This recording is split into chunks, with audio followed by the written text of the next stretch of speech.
Things are gonna get crazy!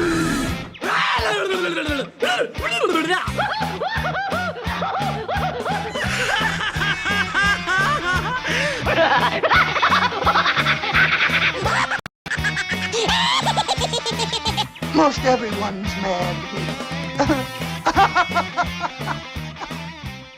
Good afternoon, ladies and gentlemen. Welcome to the one and only AniMat's Crazy Cartoon Cast, where we will go and what the fridge am I saying? What am I doing?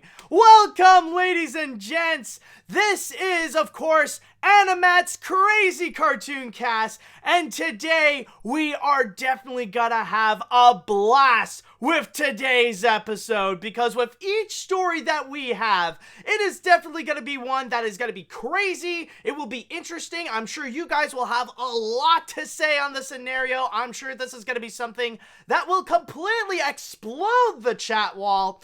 And of course, as I stated before, we will have a good time with it. I am excited to get things started with this episode. So, with all that said though, now that we can go and begin our little adventure here on today's episode of AniMat's Crazy Cartoon Cast, I would like to go into the chat wall and I would like to ask, guys, ladies, gents, non-binary people, are you all ready for today's episode of AniMat's Crazy Cartoon Cast? Are we all ready, folks? Let me hear it. Are we all good? Are we all set for this? Let me hear it. Come on. All right, we got some people. All right, it seems that, we got people prepared. We got people all set for this. All right, that's great. Love to hear that. And you better be ready for this, because now we are gonna go and get this one started. All right, so with the first story that I have for you today, even though I did play my little intro as I usually would with AniMat's Crazy Cartoon Cast, I think with this story in particular though, I feel like we need to have a little bit of a new introduction.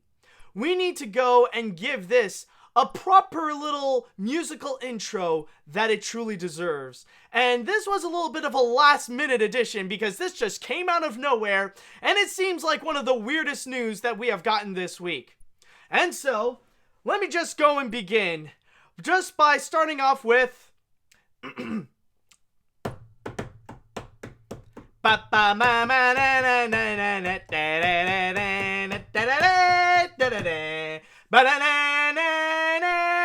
Barney's getting a movie with the Get Out guy producing. Yet what you're seeing, it is real, and it will indeed be a thing. Oh man, I was practicing that. I don't know if I screwed that up or not. But yes, ladies and gentlemen, believe it or not, we are indeed getting a Barney movie.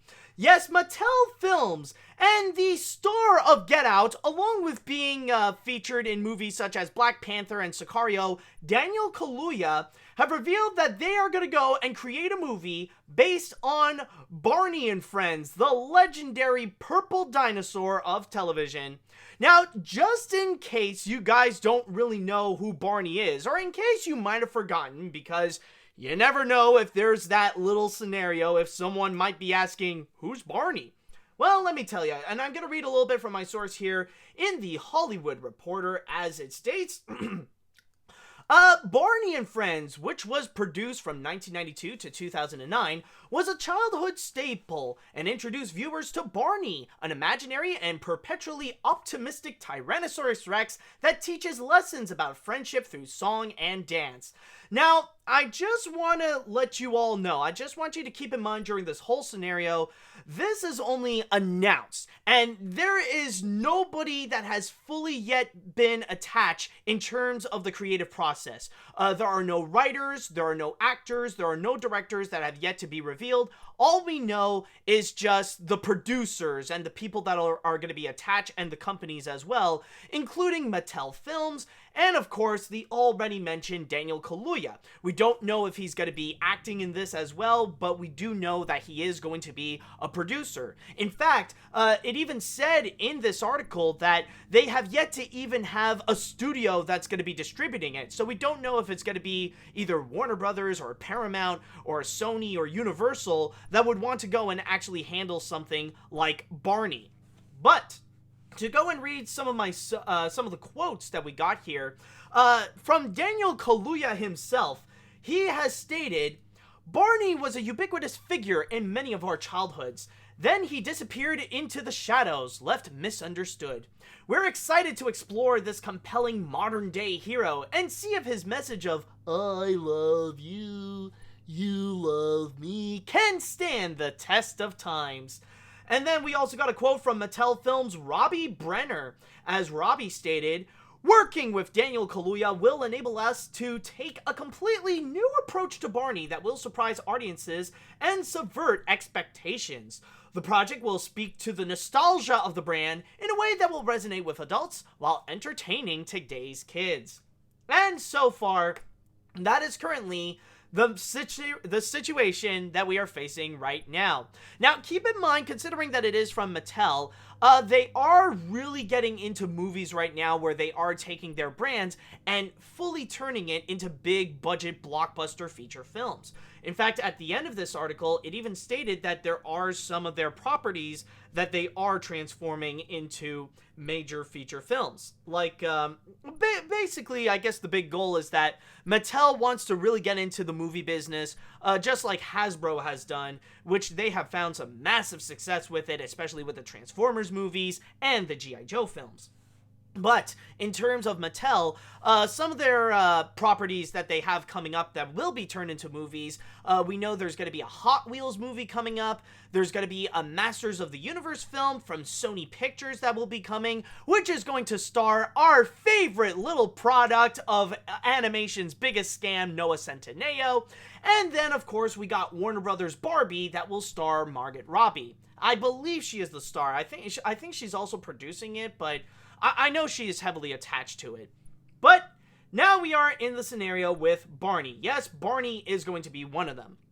Now, I know that at first, this seems like a crazy situation and a bit unexpected as well.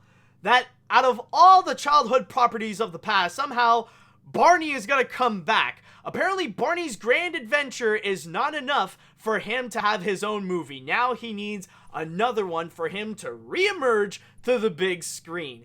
And I know that the idea of a Barney movie, it sounds weird and it sounds massively dumb, especially considering the fact that we are talking about a TV show that is made for children. And nowadays, when we do think about Barney, like, there might be a few that might look back in fondness, because you gotta keep in mind, Barney really is a highly popular TV show. And there have been many kids, and I'm sure many of you who are listening and watching this right now, many of you have grown up listening to Barney, and like you've probably heard thousands of times as a kid before the song, "I love you, you love me, we're a happy family."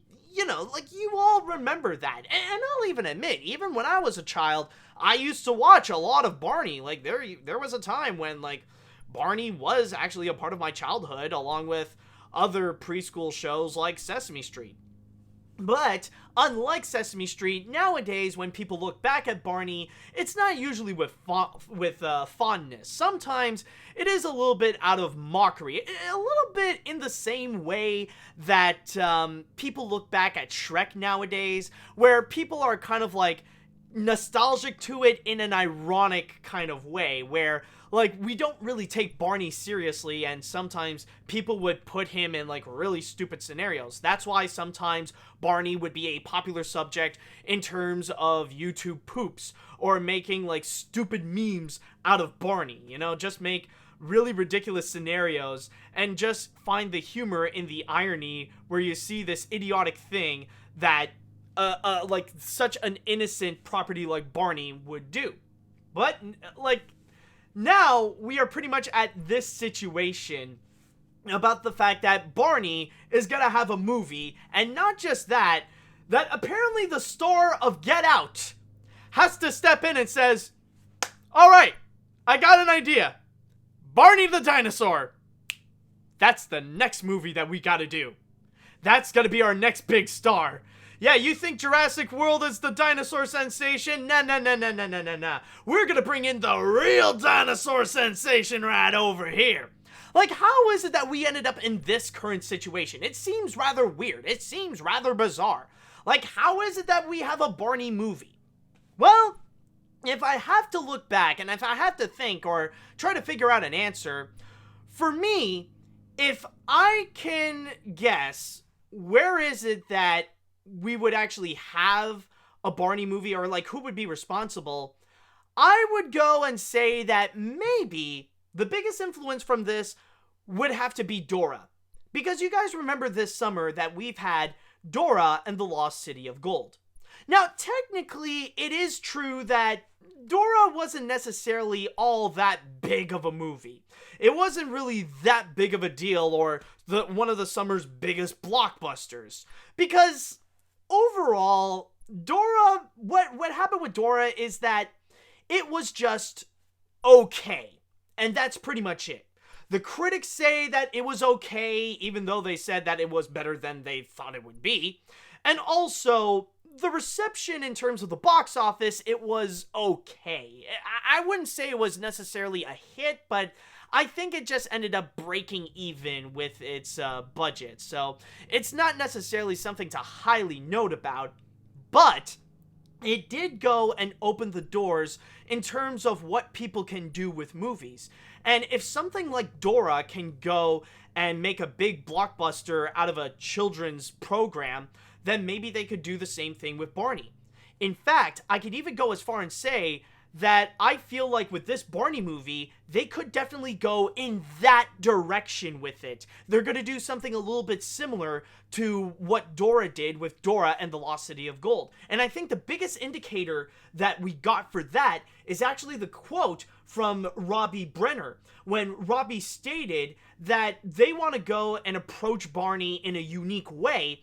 And the thing that Robbie wanted to emphasize is not necessarily that they're making a Barney movie. Like, the target is not necessarily about Barney, but rather it's on the nostalgia of Barney. So they want to make something that would be for everyone. They want to do it as much for adults as much as it would be for kids. So that's why they're going to bank on the nostalgia, probably put Barney in a ridiculous situation or kind of like a big life or death situation.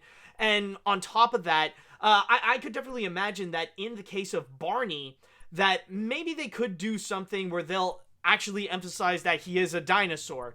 Like, what wouldn't surprise, like, one crazy scenario is that maybe they could do something a little bit similar to something like We're Back, a Dinosaur Story, where you got this weird dinosaur that's somehow coming back to life and is now roaming the modern day world. Like, there are plenty of options that you could do with Barney. Or, I don't know, like, who knows with what you can do. Maybe because Daniel Kaluuya is in it, like, they'll go and talk to Blumhouse, and maybe they'll turn it, they'll treat Barney the same way they treated, like, the Banana Splits, like, somehow make this crazy horror movie out of it. I mean, the possibilities are endless, but, okay, well, then again, they're not gonna make a horror movie because they do want to keep it family friendly. They want to do it for the kids, and they want to do it for the adults. But what I'm saying is that I can imagine that with this Barney movie, they're gonna treat it like Dora, where they're gonna go and emphasize on the nostalgia factor, and maybe they're not gonna go and take it as seriously as like most other films, because this could be a movie where it is very self-aware of the stupidity of the situation, that they know very well that this is a Barney movie. It's not something that they're going to be for real with it. They're not going to treat it like what they would do with the TV show and stuff like that. They're not going to go and take this seriously. They know how stupid this sounds. A Barney and Friends big screen movie. So they're just going to go and have fun with it. Like, they'll be a little bit self-aware. Maybe they're going to be a little bit meta with it. So this could be something where they're just going to have fun with the ridiculousness of the concept.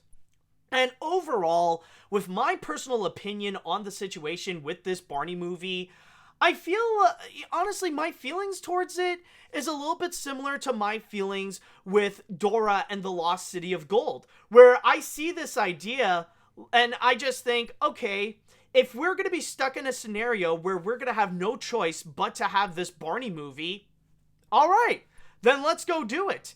And the only thing that I can really ask from it is just really go nuts. Make it as wild and make it as crazy as possible. Try to be a little bit like Dora, where, as I stated before, be as self-aware as possible. Know about the stupidity of the situation.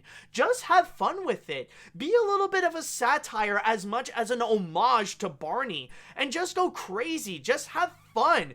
Like, whatever crazy idea that you would have with Barney, what kind of epic adventure that you would put with him, like, make some kind of parody of, like, Jurassic World or something like that, but with Barney characters, just go and do it. That's all that I'm gonna ask. If you're gonna do it, but just go nuts with it. Do not hold back on literally anything at all. This is your moment to make a crazy Barney movie, and you're not just gonna gear it exclusively to children 6 and under, so just go and have nuts. Give people a good time. Don't focus on trying to be serious. Don't focus on trying to be preachy with selling a message. Don't even focus on trying to get an Oscar, because then you're just going a little bit too far with it. But for now, just focus on just being crazy with it. Just let loose. You know this is stupid, so really go and emphasize on the stupidity. And if you're going to deliver a movie like that, then I am 100% on board with this, and I will fully support this Barney idea. So now, with that said, I would like to go into the chat wall, and I would like to go and ask, what do you all think about this Barney movie with Daniel Kaluuya producing? Now, is this something that you guys would like to go and watch? Do you guys see the potential of this Barney movie? Are you guys completely against a Barney movie? Let me know what you all think right now. Okay, oh boy. Yeah, I think a lot of people have something to say about Barney. Okay, let's see now. Let's see.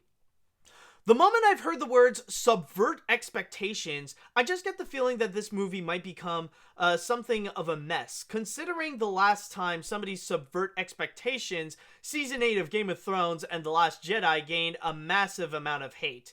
Well, I mean, Game of Thrones is understandable. The Last Jedi, it's like it did get a significant amount of hate, but it's for really stupid and petty reasons. Like like the criticisms against The Last Jedi, they have gotten so ridiculous and talking about things that don't even exist, like, oh, it's anti-male, oh, they're going against white people, and you know, they're just doing it for racist and misogynistic reasons that, like, a lot of the criticisms are pretty much invalid towards The Last Jedi.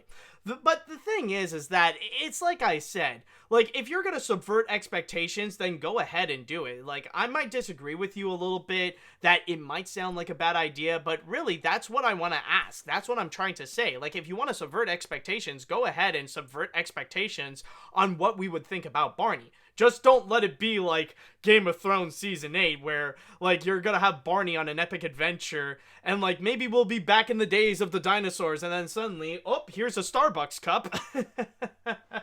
Okay, anyways, let's see what we have here. As I walked out the screening of Farmageddon, really fun movie, by the way, you lucky prick, I read a tweet saying that this film was going to be in live action. So what's gonna happen next? A film where a tongue is in someone's mouth? A film where someone sees their eyes? A film that has a script? Who knows? But on the subject of Mattel making theatrical movies, what's stopping them from making a Thomas the Tank Engine movie? I'm telling you, dudes, Zac Efron would make an excellent Thomas. Oh boy. Honestly, I feel like we should do a Thomas the Tank Engine movie. I feel like Like, that's another one that I feel like, why not, like, take the movie and just go nuts with it. Just make an absolutely bonkers and insane movie in the veins of Dora and the Lost City of Gold.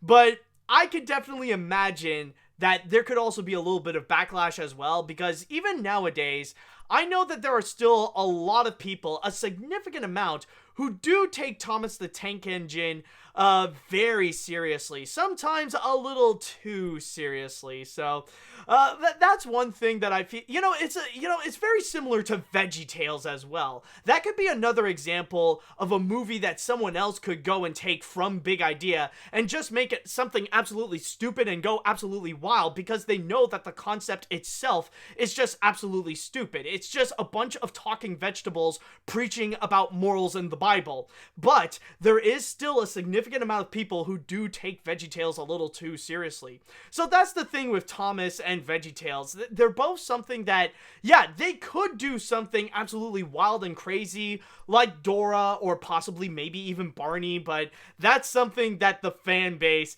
is definitely going to have a massive backlash with. So that's a little bit of a warning there.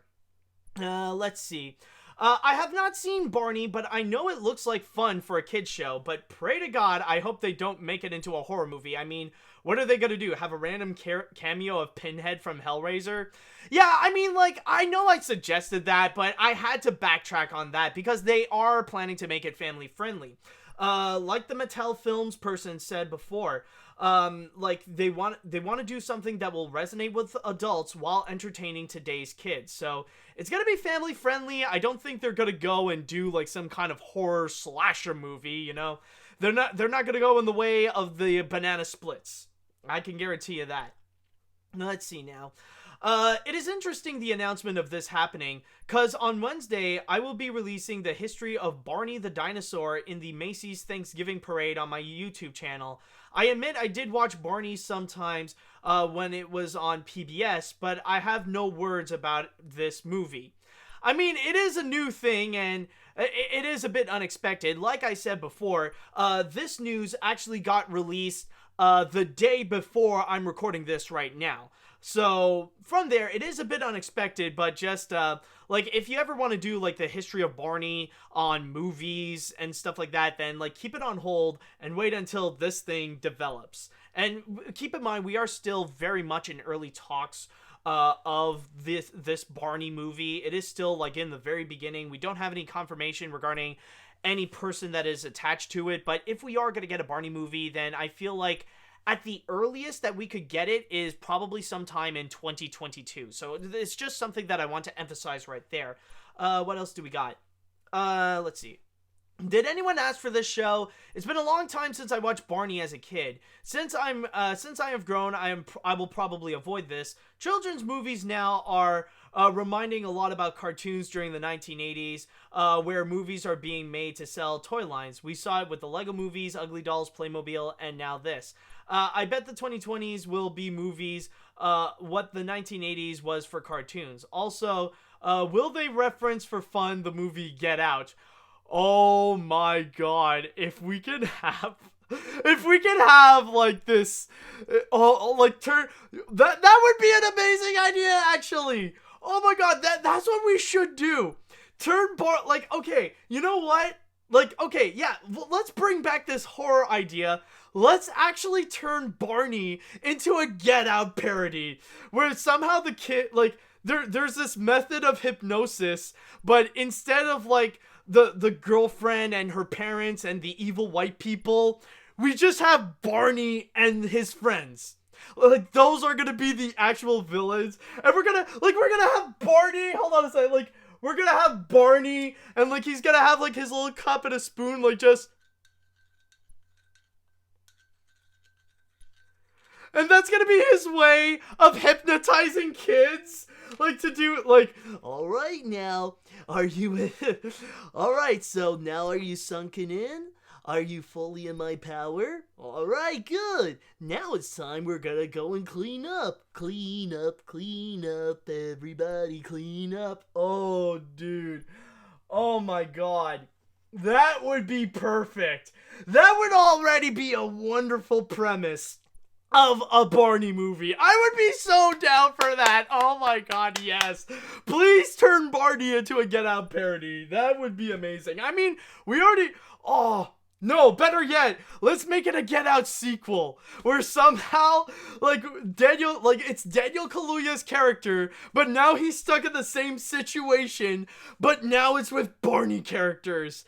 Oh, that would be wonderful. That would just be beautiful. Please make that happen. Oh my god, the possibilities are endless with this. Oh, I can't wait. Okay, let's see now. I'm gonna say right now, this is the weirdest announcement I've heard this year. I mean, the show is a part of my childhood, but nowadays it's not very nostalgic to me, including that cringeworthy I Love You song. I mean, the only reason why I would watch this is if Mattel can turn this into a horror slasher movie like the Banana Splits. But then again, the show is family friendly, so probably not. But it is just a thought. Also, maybe they can do a hilarious remix of I Love You. That would be awesome.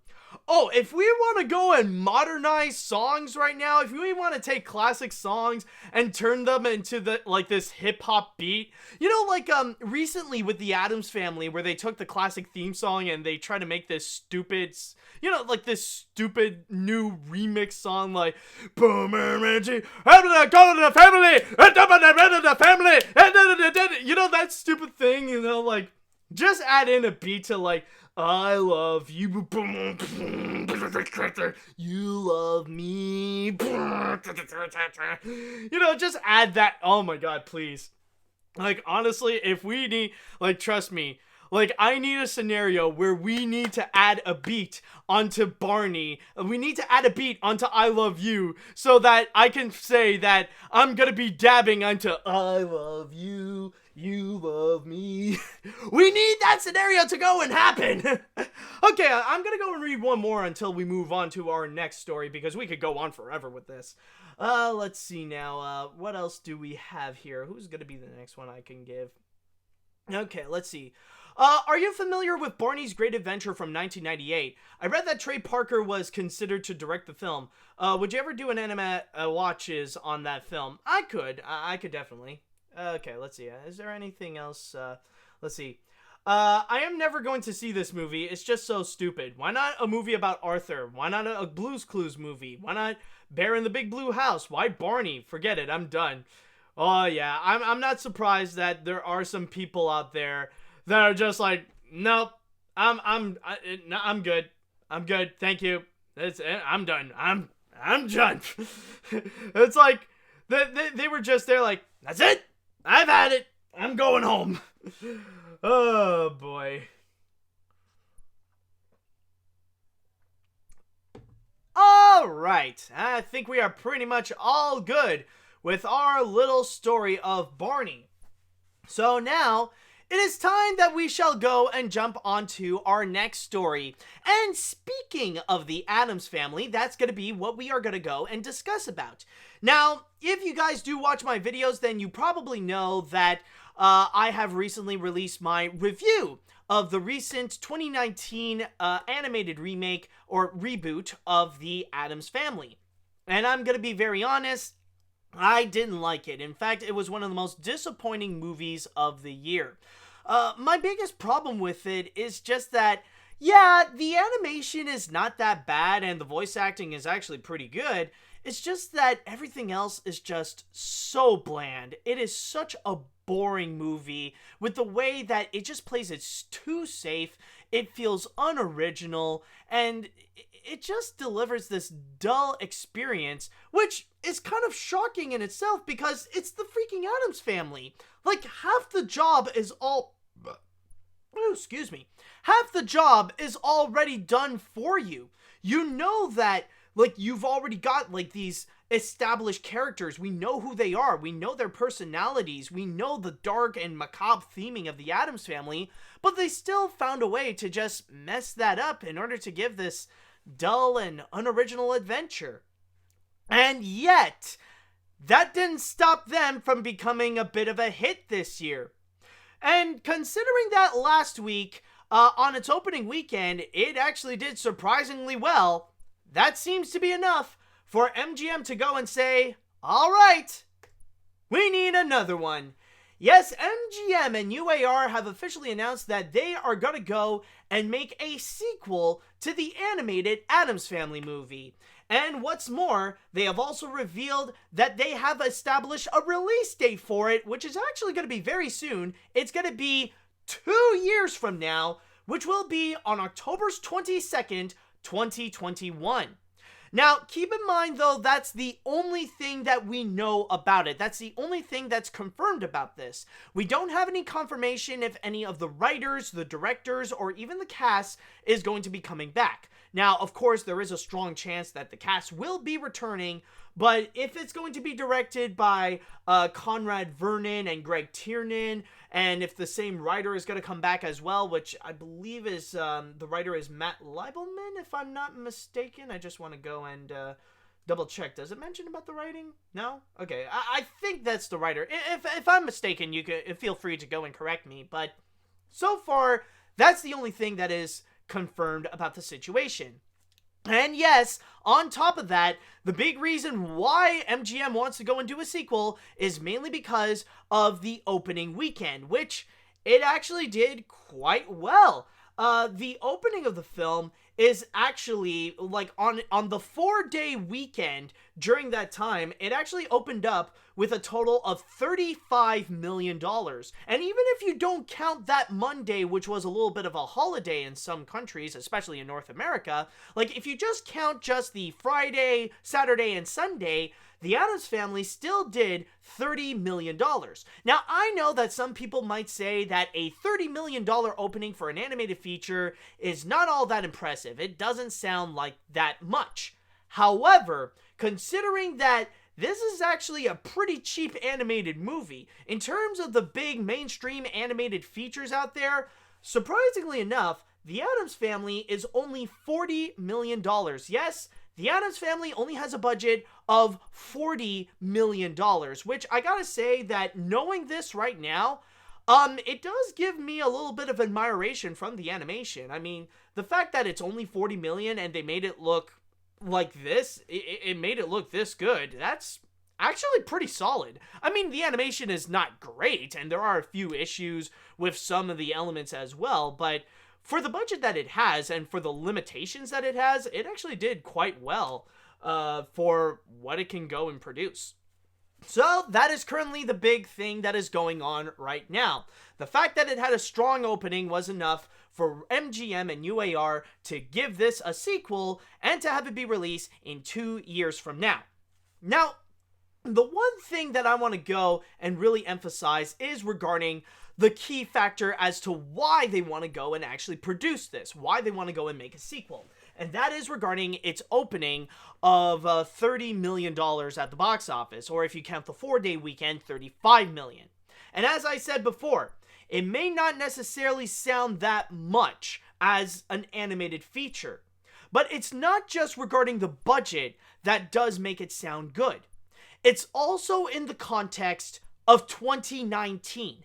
As an animated feature released in 2019, have you guys had any idea that a $30 million opening is actually pretty solid compared to what most other animated features this year have actually done? Have you realized that?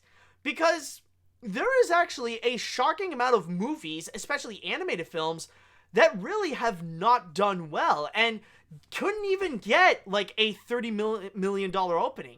Now, of course, there are a few exceptions, like Toy Story 4 is like the biggest animated film of the year so far. And then like maybe you got a few others that are pretty close to it, like The Secret Life of Pets 2 and The Lego Movie 2. But then like, and also, of course, How to Train Your Dragon: The Hidden World. But compared to many other animated features so far, like, especially right now, and like one thing that I would like to add, so far, as I'm recording this, The Addams Family has so far made $45 million in the domestic box office. And from there, it's already doing well than most animated films this year.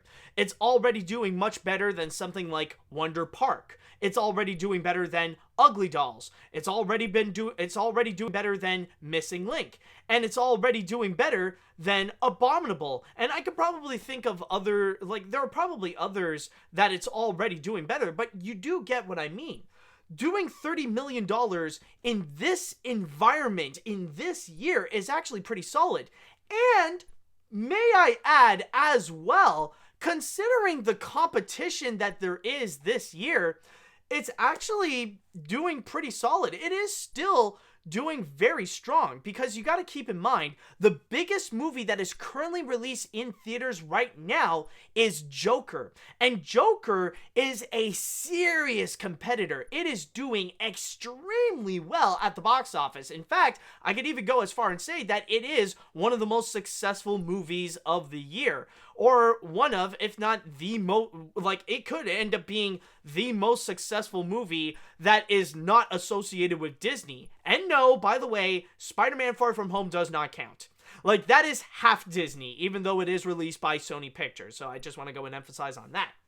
But as I was saying, considering that there is heavy competition, and that even with the animated Addams Family movie, it actually did better. It even outperformed another big blockbuster movie. There was Gemini Man, starring Will Smith, that was released, and that is turning out to be a massive box office bomb, where this film is actually doing better. So, it is still, beating the odds despite the competition that's around them. So there are many factors to go into this, but the big thing to note is that its opening, while it may not seem that big in terms of numbers, the competition and the environment that it's currently in, considering everything that is against it, it still managed to beat out expectations. It still managed to do very strongly.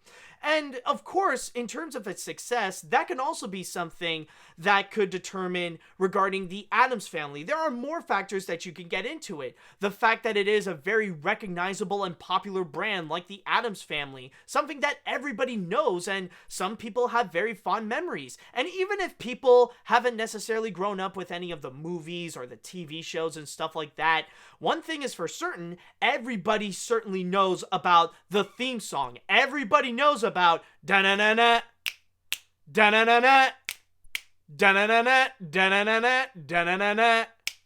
That is as iconic as you can get. It's one of the most iconic theme songs ever. So everybody does have a bit of a personal attachment to the Addams Family, which does lead to its success. And on top of that, the timing of it is actually very strong as well. It is taking advantage of the timing, considering that very soon it is going to be Halloween. So we are around the Halloween time, and it really is capitalizing on the spookiness factor and the whole dark theming of it, where it really is taking advantage. It's a little bit similar to the success of the Hotel Transylvania movies, where a lot of its success, especially regarding the first and the second film, is mainly because of the whole Halloween theming. The fact that they would go and use classic iconography of Halloween and spooky stuff and horror as well, with vampires, Frankenstein's monsters, werewolves, mummies, and all that kind of stuff. And with the Addams Family, they're kind of doing the same thing, where they're taking the dark and macabre theme and taking it to its advantage because of the Halloween season.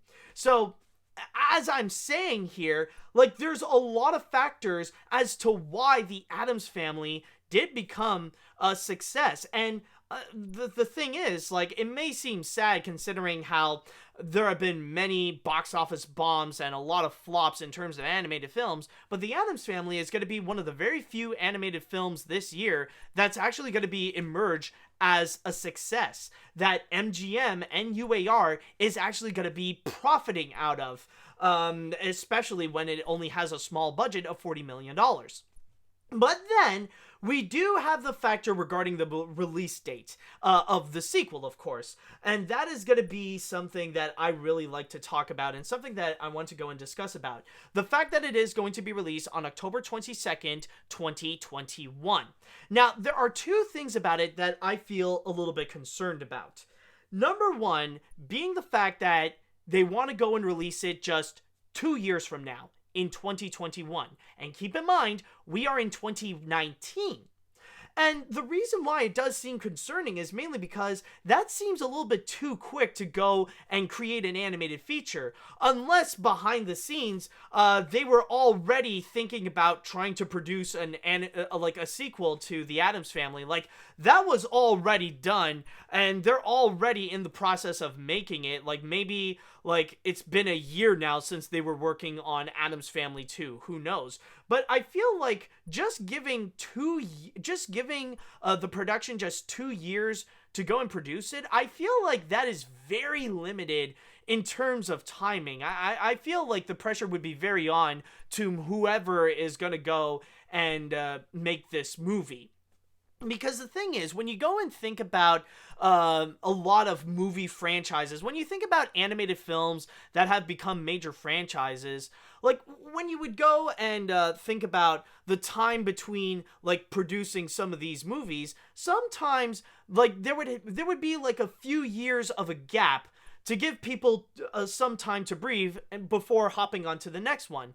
The perfect examples that I can think of like what are the shortest amount of times, like nowadays we would be used to waiting for about 3 years until like a company would go and release a sequel. Like Shrek is actually a great example of this, where they would release the first one in 2001, then 3 years later in 2004, there was the second. Then 3 years later, in 2007, there's the third, and then finally, in 2010, they released the fourth one. Another example that is exactly like this is Hotel Transylvania. The first one was released in 2012. Then the second was released in 2015. Then the next one is going to be in 2018, and then they say that there's going to be another one for 2021. Maybe that's going to change in the future, I don't know, but it does emphasize that usually when it comes to sequels, they would wait for minimum 3 years. There are some movies that often they would wait like 4 years or 5 years, or there are some cases like the Toy Story movies, sometimes they would wait like 10 years or 9 years. Like sometimes it would take time. So like the fact that it's going to be released in 2021 is a little bit concerning, because it sounds like this could end up being a little bit too rushed, because MGM wants to try to profit from it as quick as possible. And I know that it does have a very short budget, but still, give the creative people some time to go and make the movie, try to think about new ideas and stuff, because like when you're just stuck with just 2 years to produce an entire feature film, then like honestly the amount of creativity that you can give it is going to be very limited. And also there is another factor that is a little bit concerning regarding the sequel, is actually the fact that it's going to be released on October 22nd. And as I stated before, a part of the major success in terms of why the Addams Family did become a box office hit is mainly because of the fact that it is around the Halloween time. And honestly, I feel like releasing it on October 22nd, it feels like it would be a little too close to Halloween, where it doesn't have like that much room to breathe in terms of actually getting to, it doesn't have much room to really capitalize on the Halloween season. Now, I know that technically with the 2019 film, like it doesn't necessarily count as a Halloween movie. It's not about Halloween. It's just the theming does connect to Halloween. Like you can watch it in November or you can watch it in March, no problem. It's just that in order to go and make as much success as possible, and if you want to repeat the same success, I feel like putting it closer to Halloween would be a little bit counterintuitive. In fact, I feel like it should go and do the same thing as the Hotel Transylvania films, where instead of releasing it closer to the second half of, or releasing it in the second half of October, why not just go and release it at the end of September, or just full on in the beginning of October? That way, you can go and fully capitalize on the Halloween season, where people are going to take time to go and watch it, to get into the Halloween spirit, and maybe when it's closer to Halloween, then it could go and get a bit of a box office boost, where you can go and profit off of it, not just in the short run, but also in the long run as well. So those are just the two things that I feel a little bit concerning about the release date. But then again, this is something that is just announced, and for now, you never know in the future if suddenly MGM is going to decide they're going to delay it for another year, or if they're going to push it back to somewhere. Like, who knows? Like, for now, they already established just that, and maybe that's going to change. We'll have to wait and see. But in terms of my opinion, after what I just saw with the Addams Family, honestly, if they are going to go and make a sequel, the only thing that I do ask is if, try to at least make something a little bit more creative. Like, all I ask is don't play it safe. Like, try something new with the Addams Family. Don't give us the same kind of generic feature film that we've already gotten plenty of times before. In fact, that we've already gotten this year. Like, try to do something new. Try to do something different with the Addams Family. Like, try to, like, You've heard what the critics are saying. You've heard of what most of the public is saying. The fact that it's too generic, it's too bland of a movie. Try to make something new. Try to find something to really spice up the Addams Family. Because again, it's the Addams Family. It's something here that has a lot of great potential. And if you can find the key of what makes the Addams Family so iconic, then please try to build up on that. Honestly, the only thing I could ask is that this is something that we can go and really step it up. Try to go and improve on this. That's all I'm asking. Is it really that hard to be creative with the Addams Family? Is it really? Alright, so with that said, though, I would like to go into the chat wall, and I would like to ask, what do you all think about the idea that the Addams Family is already getting a sequel set up for 2021? Is it going to be a movie that you guys would be interested in checking out? Do you guys think that the Addams Family deserves a sequel? Are you guys excited for it? Are you not? Let me know what you all think. Okay. Let's see now. Where can we start with? I agree with you, Matt. The movie sucked, and the sequel probably will too. My only fear is that your Addams Family review will be your Hotel Transylvania review all over again, especially this is another animated Halloween movie. With you currently holding it as the worst animated film of this year, I'm worried if this movie has a following, they will attack you for hating it. All I could say is keep your doors closed. Honestly, I'm at the point where I'm used to it right now. Like, yeah, like, it was a bit shocking at first, but now, like, I'm just open for it. It's like, I'm just not afraid. Like, I'm at the point where I'm no longer afraid to just speak out my opinions on movies, regardless if I'm in the majority or a minority. I'll say, like, yeah, all the Hotel Transylvania movies are garbage. They're all cheaply animated, and Genndy Tartakovsky is a bad director. Come at me, bro. I'm not afraid of it. So if the same thing happens with the Addams Family, then honestly, like, I don't care. Like, freaking come at me. But I'm sure, like, nowadays, like, so far, in terms of the reception of the review, like, I do see there are some people who do disagree with me, that they do enjoy it, but they're, it's not like with the Hotel Transylvania reactions where, like, they're being childish and getting really pissed off and just harassing me and attacking me for it. Like, so far it's being respectable, so I'm not expecting, like, something a little too extreme out of it. It's not gonna be, like, the angry Hotel Transylvania fans, and this doesn't reflect on all of them, of course. I know that there are plenty of them that are respectful. It's just, throughout my experience, oh boy, there are some people that really cannot handle listening to opinions of others, or they can't handle listening to opinions that are not their own. Alright, anyways, let's go and jump on to the next one. Well, that was certainly quick. I've not yet seen the new Addams Family, and I'll give props for releasing it on my birthday, but other than that, it seems a bit too early to declare it a smash hit.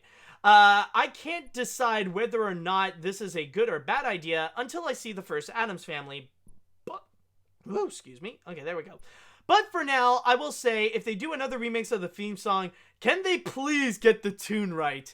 Yeah, I know, like, even when I was editing the review, it was kind of weird listening to My Family. And I was just mostly laughing at how stupid that, like, they're trying to make this pump-up club remix version of the Addams Family. It's like, you listen to it and it's like, really? Is it necessary? It's as pointless as giving Snoop Dogg the role of Cousin It when you're just mainly speeding up his speech and putting it all in reverse anyways. I mean, like, they could even hire me to play as Cousin It and it wouldn't make that much of a difference. Alright, let's see now. Let's see. I didn't like the Addams Family animated movie much like you, Matt. I agree with everything you said in your review. I am impressed with the movie's box office, and I just hope that the sequel does better in terms of story, character development, and animation. Cause if it's worse, then I'm skipping it. I mean, that's all we can do at this point, is just hope that it can go and improve upon the mistakes that it did first time. Let's see, the only thing I did know about the Addams Family is, of course, the theme song. Anyways, I didn't see the animated film yet, I probably won't. Announcing a sequel sounds weird and might be rushed. Also, it's going to be in competition with an untitled Disney animated film in November and Hotel Transylvania in December. Not really. No. Like, it's definitely gonna have time. Like, being released in October, it will have time for it to go and breathe and to have its 15 minutes of fame. Like, it will have its spotlight throughout, like, the month of October, then following in November, and then and by the time the next Disney movie would be released, like, that's when things are gonna really die down for the Addams Family. That's when people have digested what they just saw and they will move on from it. So, I'm not worried about the competition, so I think it's going to be fine. Or actually, you know what they should do? Like, why not? Let's go and make things really interesting. Why not release the Addams Family 2 and put it up against Hotel Transylvania 4? Then we could see some real interesting competition. Now we're gonna make things like, you know, let's just go and make things interesting. Let's go and try to make a full-on battle of Team Addams Family versus Team Hotel Transylvania. Who's going to win? Or I feel like, honestly, considering how both movies are pretty bad, it's like, it's gonna be a scenario of like Alien versus Predator. Whoever wins, we lose. Alright, anyways, let's see now. Let's see. I don't understand why MGM decided to immediately make a sequel to The Addams Family. They probably didn't see the underperformance of 2019 animated sequels to The Lego Movie, The Angry Birds, and The Secret Life of Pets. The only thing this movie could do well is if MGM can make it better than the first film to market it in a different way than the first film. If they don't, the movie will end up as a flop. Did you listen to what I talked about? They looked at the other movies and how they performed, and that's exactly why they want to do a sequel. I think, I think it's fair to say right now that it is indeed a smash hit, because so far, it's already doing way better than the Lego Movie and the Angry Birds movie too. Like, they're already doing better than most of those films, especially when it only has a $40 million budget. And so far, it's just the domestic box office. It has yet to go and be hit internationally. And who knows, maybe there are going to be plenty of other countries that will completely eat up the Addams Family much more than in North America. So honestly, I do think it's understandable about how MGM decided to go and decided to declare it as a hit. All right, I'm going to go and read one more comment before we're going to jump on to the next one. Let's see. Let's see. I'll go with this one. No, wait. No, I already did you. Blah, blah, blah. Oh, there we go. It is absolutely too soon to announce a sequel to The Addams Family. Considering how people feel about this movie, this wasn't necessary, even if the movie did well. Well, that's the thing. The companies don't necessarily care about what critics and audience say in terms of how the movie is. If it makes money, they'll go and make another one. I mean, if they're just doing it based on critical reception, then there are plenty of sequels right now that shouldn't even exist, or there are franchises that shouldn't be franchises in the first place. Okay, so with that said, it is now time that we are going to go and jump onto our next story. And with this one, we're going to be talking about a quickly forgotten movie. And this was something that it just quickly came and went. Something that, like, when it was on, it was like the biggest thing that people were talking about. Numerous of people would go and discuss their opinions. Tons of videos would be released discussing about it. And then just a few weeks later, it kind of just disappeared. Like, nobody really talked about it. People just quickly forgot about it and move on. Even though it is one of the most successful movies of the year. However, what's not surprising is that, of course, the people that went and made the original, they've already expressed their opinion that they did not like it at all. But now it seems like a key player that has worked on the original and the remake is now putting his thoughts on it, and boy is he not pleased. And what I'm talking, of course, is regarding Elton John and his thoughts on the 2019 Lion King remake. Reading from my source here in Variety, he had an interview with GQ UK, and he talked about elements of his career, but mainly about his thoughts on the remake of The Lion King, in which he stated that it was a huge disappointment, especially regarding the music, since, if you guys don't know, Elton John, he and Tim Rice were actually the original creators of the songs of The Lion King. This is the guy that brought you stuff like The Circle of Life, Can You Feel the Love Tonight, Hakuna Matata, Be Prepared, and so much more. So, from there, I'm going to read you from the quote that Elton John has stated, and he said, he said, "The new version of The Lion King was a huge disappointment to me, because I believe they messed up the music. Music was so much a part of the original, and the music in the current film didn't have the same impact. The magic and joy were lost." He also talked a little bit about how the soundtrack performed, and it really was not like the original when that was released back in 1994. So he made a little bit of a comparison with that. As he stated, the song hasn't had nearly the same, the soundtrack hasn't nearly had the same impact in the charts that it had 25 years ago, where it was the best-selling album of the year. The new soundtrack fell out of the charts so quickly, despite the massive box office success.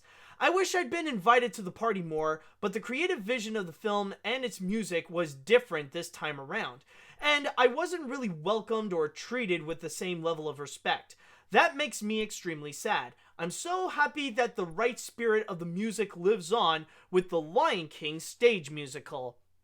And I mean, technically, yeah, there is the stage musical, but you do also have the original that's still living on. There are still millions of people that are loving and enjoying it right now, and, you know, just checking it out, rather it be like through DVD, through Blu-ray, through 4K, or watching it digitally, or pretty soon they can love it even more by the time Disney Plus is going to be released, so that they can get the streaming service and they can watch The Lion King whenever they want. So of course, like, that's also there.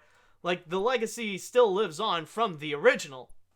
But, you know, it's actually very interesting with the criticisms that Elton John has regarding specifically the music of The Lion King, because the main thing about it, and this is also my main criticism with the Lion King remake, is the fact that there's nothing new that it really added on, because for the most part, it is definitely a disappointment, and it's not really that intriguing, mainly because of the fact that all it's doing is just the same thing. They're just repeating the same music over and over again. Like, we've already gotten this, but now they didn't go and, like, now they're just doing the same thing again. there's nothing that they've really added that's kind of new. There's no unique twist that's into it other than a few minor characters switching up their roles. But other than that, it's just like there is no joy, there is no magic to it because they're just repeating the same thing. And this is especially significant regarding the soundtrack. Because with the soundtrack, like when the original was released, of course that would be so iconic. That is so memorable because back in 1994, like people were completely eating it up, mainly because it was new. It was something that they've never heard of before. And it was definitely something that people were just highly enjoying. And it was something that they want to take advantage of and like have fun with it as much as possible because it was the new thing at the time. But nowadays, we live in an age where millions of people, in fact, most people in general, already know about the songs and they know like the lyrics of the songs. Like you could ask a random person on the street and there's a good chance that they know at least one Lion King song by heart, rather it be Can You Feel the Love Tonight or Hakuna Matata or The Circle of Life. It could be any of those songs. Like we are very familiar with them, and the way that the movie would go and execute it, they're just doing the same thing. So much so that they brought back the same people to do the soundtrack. They brought back Hans Zimmer, they brought back Lebo, and of course they brought back Elton John to do some of the songs. And they're just being hired to just go and do the same thing. Just repeat the same thing that they have done before, except maybe try to do something a little bit different. Like, what would you do that's different than you would the first time, but keep it the exact same way? That's kind of the main thing that the movie is kind of emphasizing. And you know, it's actually very interesting that Elton John went and brought up the stage musical, because that's the funny thing. Some people might go and criticize the fact that, oh, the problem with the Lion King, you know, they're saying that they're just repeating, you know, they're just repeating the songs, you know, they're just singing the same thing that they did before. And even though like some people might say like, oh, they should have done something new, they shouldn't use the same songs. But the funny thing is that there is a way that you could just take those same songs, but you could give it new life. And that's essentially what the stage musical actually did. It executed the music. It executed the music in a way that it feels like it's trying something different. It's trying something new. It's delivering us something that we've never had before, yet it is something that we are familiar with. Yet with the Lion King remake, we're pretty much getting the same thing that we've done, that we've pretty much had before. Maybe it has different singers, but the problem is that there's no soul to it. When Elton John and Tim Rice did the music the first time around back in the early 90s, they put in some soul into it. They put in their heart. They put in effort into it to go and create these new original songs. When the Lion King musical aired on Broadway, when the stage musical appeared, the people that were working on the songs, and I think Elton John also had a hand on it, like they wanted to go and create something different. They want to try to go and have a new take on it and try to find a way to go and adapt it onto a completely different medium, which is on the stage. Here, however, in the 2019 remake, it just feels factory made. It feels so corporately manufactured on what they want to try to do. It's just copy what the first thing has already done and barely make any changes on it. And from there, you don't feel like it has a soul because the intentions is just copy the first one and that's it. It doesn't have a soul. It doesn't have heart. And you could definitely feel that there's no heart, there's no soul, or barely even much effort to create something that could stand out from the original. And that's where you can hear the disappointment, like from Elton John, and of course from like the original writers, and also plenty of the animators that are now completely bashing it to bits. Like, it's honestly understandable because it doesn't have a soul. There's no point to it. There's no actual effort to make it stand out on its own, except let's make the Lion King but make it look real, and that's pretty much it. Like, it's really one of those films where money is the only purpose of it. Money is the only motivation for this movie. And also, may I add that, yeah, sure, technically, when it comes to the music, like, there is that one new song from it. But let's be honest, does anyone remember that song? Like, you know what I'm talking about, that new Beyonce song. Like, Beyonce had a song in there, and technically, like, it was just randomly thrown in at one point, like, after Mufasa had his talk, after Simba had his talk with Mufasa when he's up in the clouds, when Mufasa in the remake was saying, "Remember who you are!" And from there, like, Simba would be running like, okay, I'm gonna go to the Pride Lands. And from there, you actually hear a little bit of the song that Beyonce did, like, "It's Spirit!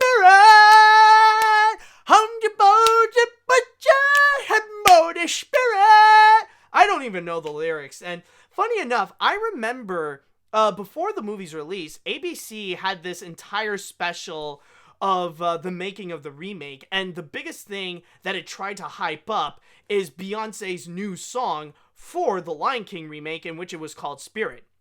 And I remember I watched this with my mom, and we both agreed that in terms of the music video, the video itself was phenomenal. The visuals were absolutely beautiful. The cinematography is awesome. The choreography is great. The images were very powerful. They were iconic. But we also agreed the music, the song itself was crap. We don't even remember much of a thing. It's like, you heard me try to sing it. I barely even remember much of the lyrics of it. I only know the spirit part, and the rest is just a complete blank.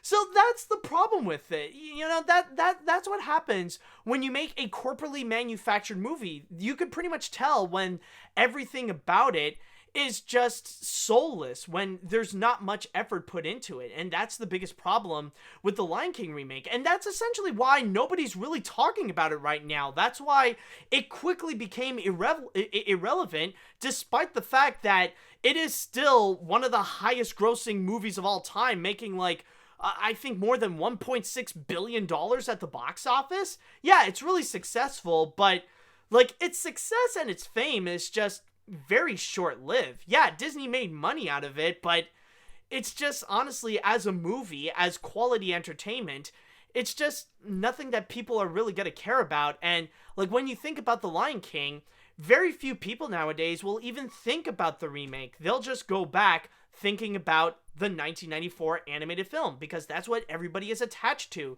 That's what everybody remembers. That's what originated the whole success of it in the first place. And I don't blame Elton John for feeling disappointed about how the music became or how the movie itself became. Like, yeah, like, honestly, I do agree with him. Like, for me, like the Addams Family, the Lion King remake is one of my biggest disappointments of the year. So, with that said, I would like to go into the chat wall, and I want to ask, what do you all think about Elton John's reaction regarding, oh boy, oh nut, we already got, yeah, hold on a sec. It was like, oh god, it looks like we already got a little bit of a troll here, so, okay, hold on. Yeah, I think we got a bit of a troll, so let me go and fix that right now. Yeah, let me just fix that. Sorry about that. Okay, there we go. Actually, hold on a sec. There, just there we go. I think that will be much better. All right, there. Just gotta fix that problem. Hopefully, that will be there. Hopefully, we can relax. We can be calm about it. All right. So now that we have relaxed on this. I want to know what okay, so what are your thoughts on the whole situation? Do you agree with Elton John? Do you not agree with him? How do you feel about the music on The Lion King? Let me know what you all think about the situation. Okay, so Considering that Mr. John worked on the original Lion King, I can understand why he doesn't like the movie. I mean, the musical numbers in the remake is basically just the characters running and walking around. The only song in the movie were fun, the original song in the movie were fun, iconic, and very colorful thanks to the animation. This, however, is just bland. And if I had to work in this remake, I would immediately cancel production unless they have Elton John work on the music. In fact, that's what they should have done. Well, I mean, he did work on the music. It's just his role in it was not as respectful as before. You know, like when they brought Elton John in back in the early 90s, like, you know, they treated him very respectfully, going like, okay, come on, you're our song creator. You're the man handling our song. Do the best you can with it. Like in the remake, they just brought him on board like, hey, yeah, sure, whatever. Yeah, just do this thing and then be on your way. Whatever. Okay, here's your paycheck. Now get out. You know, like, it's more the fact that it feels like they brought Elton John on board just for marketing purposes, more so than it is actually to help out to create this movie. Let's see now. I agree with Elton John here. I didn't see the movie, but I listened to the soundtrack on YouTube, and it was so bland and soulless compared to the original. Disney should focus on making new songs instead of making covers of old songs. Yesterday I saw Lindsay Ellis's video on Disney and how it tries to be woke, and how pro-business and corporate these remakes can be. Please end this awful trend. Yeah, I definitely do agree with Lindsay Ellis's video, the woke Disney one. She does bring up a lot of good points. However, I do feel like sometimes she doesn't go into the issue enough. I know it sounds weird, but I feel like there are plenty of times where I feel like she's kind of holding back, especially with the criticisms on feminism and how a lot of those don't work, especially on the Disney live action remakes. It's just that she does bring up a lot of great points, but she really is holding back on some of them and doesn't go into the issue enough. Not just on Disney, but just on Hollywood movies in general. Okay, let's see now. The Lion King and Beauty and the Beast remakes were disappointing with the songs. The only remake so far that I really like with the song is Aladdin. Okay. Let's see now. I feel for Elton John. I know he worked hard for the original film, but in here, he's just brought back just to do the same thing. I feel for him. At least Paramount treats him with respect into making an R-rated musical biopic film, Rocketman. That film I recommend for everyone to check out, unless you're 18 and under. Well, the person wrote 18 and over, but I think he meant 18 and under, because it is an R-rated musical. Let's see now. Let's see now. Oh, good lord, what Elton John had done for. He did wrote the song, then performed in 1994. After 25 years later, he had made himself unauthorized disappointment. At least Beyonce's new album was already out for like 3 months ago, and I've never heard of it. I should play the original VHS of The Lion King instead of the remake. Yeah, there you go.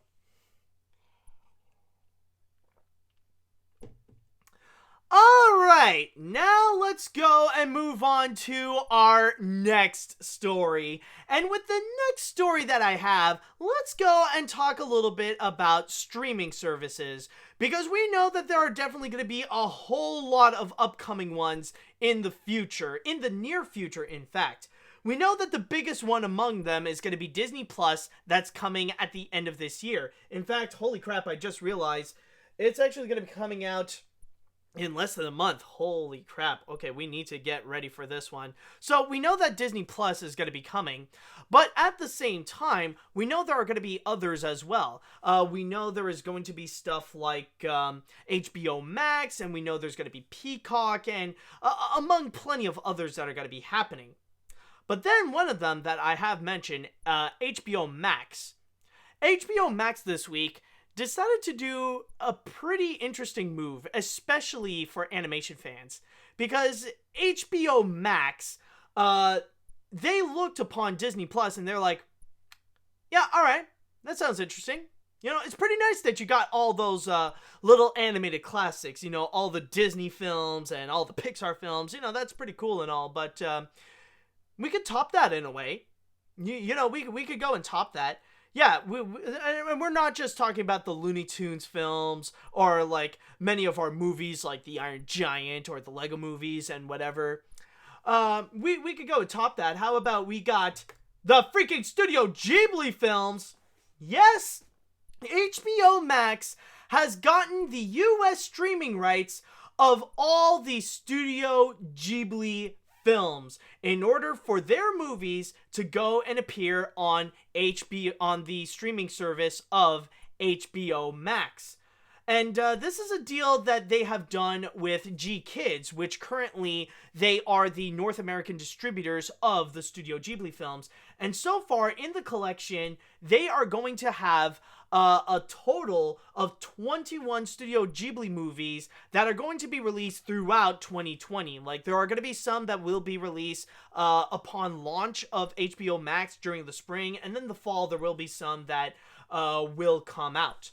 And let me go and read you the list of the movies that they will have, because trust me, it is a beautiful golden list right over here. So, the movies that will be in HBO Max from Studio Ghibli includes, and by the way, this is reading from my source here on Deadline, Castle in the Sky, The Cat Returns, From Up on Poppy Hill, Howl's Moving Castle, Kiki's Delivery Service, My Neighbor Totoro, My Neighbor the Yamadas, Nausicaa of the Valley of the Wind, Ocean Waves, Only Yesterday, Pompoko, Ponyo, Porco Rosso, Princess Mononoke, The Secret World of Arrietty, Spirited Away, The Tale of the Princess Kaguya, The Tales from Earthsea, When Marnie Was There, Whisper of the Heart, and The Wind Rises. So those are going to be all the movies that will be included in there. We got a quote also coming from Kevin Riley, the Chief Content Officer of HBO Max, along with President TNT, TBS, and True TV, as he stated, Studio Ghibli films are visually breathtaking, completely immersive experiences. Exciting, enchanting, and deeply humanistic, these wonderful films have captured people's hearts around the world, and we are proud to showcase them in an accessible way for even more fans through HBO Max. We also got a quote coming from Koji Hoshino, the chairman of Studio Ghibli, as Koji stated, we are excited to be working with HBO Max to bring the complete collection of Studio Ghibli films to streaming audiences in the US. As a premium content brand, HBO Max is an ideal home for our films. Upon launch of the service this spring, existing Ghibli fans will be able to enjoy their favorites and delve deeper into the library, while whole new audiences will be able to discover our films for the first time. So that's pretty much the big situation. And it's kind of funny to mention of the fact that Studio Ghibli is going to be coming to a streaming service, because I think not that long ago, there was some, like, maybe I saw this on social media, but I did see that word spread it out a little bit that, oh, Studio Ghibli is just too much of a treasure to go and put onto a streaming service, and Hayao Miyazaki wouldn't allow it as long as he lives and all that kind of stuff. Like, I don't know if that's true, but I did hear, like, things like that somewhere. But, funny enough, like, just moments later, suddenly, this just happened. And out of all places, it's kind of surprising how HBO Max is the one that actually got it on Warner Brothers streaming service. You know, honestly, if I would have guessed, like, where it would be, like, I know that Disney lost their license to the Studio Ghibli films years ago, but I thought this, like, if there would be a streaming service that would have it, I thought that it would be on something like HBO Max, considering that G Kids did work a lot with Universal, especially when it comes to distribution, whether it be for movies theatrically or even releasing them on DVD and Blu-ray. In fact, like, many of the Blu-rays that I do have, actually, like, of G Kids, like, here are a couple of them, for example, that I got here. Like, I got two of them, both Oscar-nominated, Boy in the World and The Breadwinner. Like, you could see right on the bottom, it says that it is also from Universal. So Universal does play a lot into helping out releasing some G Kids movies. But I thought it would be, like, for Peacock. But the fact that it is also the fact that now it is going to be on HBO Max, it is kind of a bit of an unexpected move. But honestly, looking at this, I could definitely feel like for some animation fans, this is going to be a massive deal breaker, because the thing with Studio Ghibli films is that we're talking about Studio Ghibli. The people that have brought us films like Castle in the Sky, Nausicaa of the Valley of the Wind, Princess Mononoke, Spirited Away, My Neighbor Totoro, and so much more. These aren't just Japanese animated features. These aren't just anime movies. We're literally talking about what is stated to be some of the greatest animated features of all time.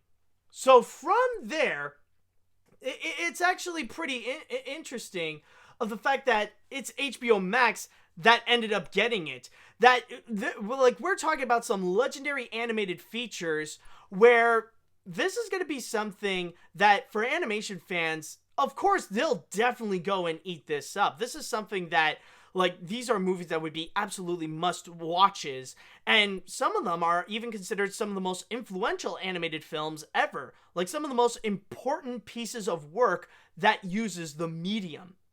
And from there, we'll see that if it's going to be that much of a big determining factor for animation fans. Now, I'm not saying that this is going to be a massive deal breaker just for HBO Max in general, because this is still targeting just a little bit of, hold on a sec. Yeah, I'm just going to go and put up a little bit of another warning, because, yeah, this does seem a little bit, just need to put in a little bit of a timeout. I did put in a warning. We're just going to go and, geez.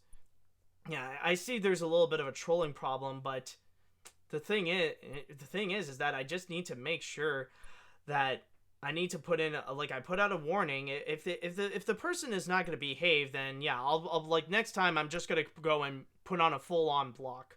So that's just a little bit of a warning right there. So anyways, going back to what I was talking about.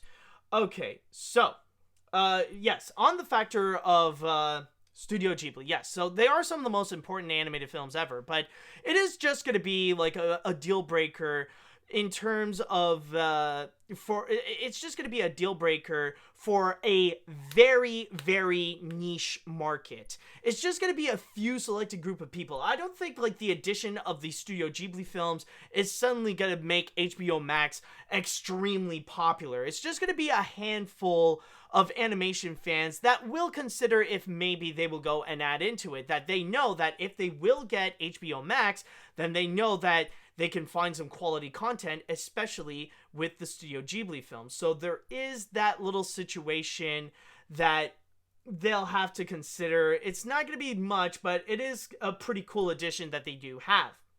Now, if you go and ask me personally, if I would actually be interested in checking this one out, if I would go and actually determine if I would get HBO Max just for the sake of the Studio Ghibli films, for me, I would say, nah, not really. Honestly, I wouldn't really care all that much, and I will show you why. Here, let me just go and get the camera. If you could see here, this is why I feel like I wouldn't necessarily need HBO Max for the sake of the Studio Ghibli films, because as a DVD and Blu-ray collector, I already have them all. I already own every single work by Studio Ghibli. Actually, I don't have all of them. The only one that I don't have yet is Ocean Waves. But as for everything else, from Nausicaa to When Marnie Was There, I already have it. But actually, I just realized this today. There is actually one movie that HBO Max doesn't seem to have. It's actually pretty interesting. It's the fact that, surprisingly enough, among this list, they actually don't have Grave of the Fireflies. And that's actually the only one so far that it seems like G-Kids didn't get their hands on. They didn't actually have Grave of the Fireflies, and it doesn't seem like it's going to be added on to this. And it's interesting. Like, I get it, because with Grave of the Fireflies, it's from a different distributor, and not even Disney had Grave of the Fireflies when they had their collection. So I guess that's something that G Kids would have to go and work on if they want to actually get their hands on. Ooh, excuse me. If they want to get their hands on it.